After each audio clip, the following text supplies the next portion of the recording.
अभी आप सुन रहे हैं मधुबनी से सहेली रिकॉर्डिंग स्टूडियो की शानदार प्रस्तुति। डीजे मनीष आप सुन रहे हैं राहुल जी के आवाज में।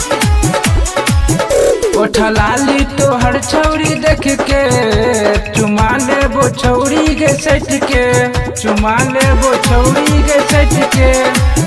ओठलाली तोहर छौरी देख के चुमा लेबो तोरा से सट के।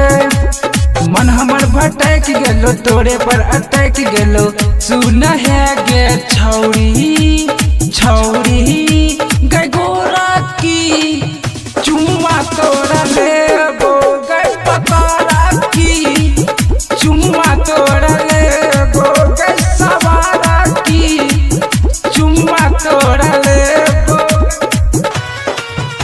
गै गै। डीजे मनीष रक्सौल।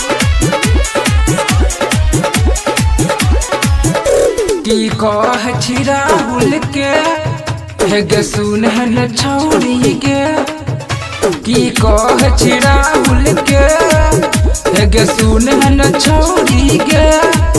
तू कौन छी बड़ा का पवित्री गे, सब कह छो तोरा छी हतारी गे।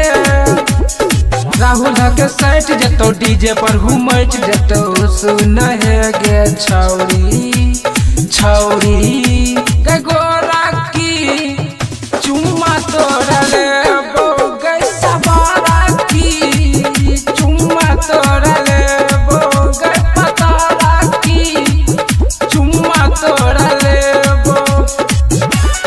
अभी आप सुन रहे हैं मधुबनी से सहेली रिकॉर्डिंग स्टूडियो की शानदार डीजे प्रस्तुति। मनीष रक्सौल। आप सुन रहे हैं राहुल जी के आवाज में। 18 बीत गेलौगे 19 चढ़ गेलौगे, 18 बीत गेलौगे 19 चढ़ गेलौगे।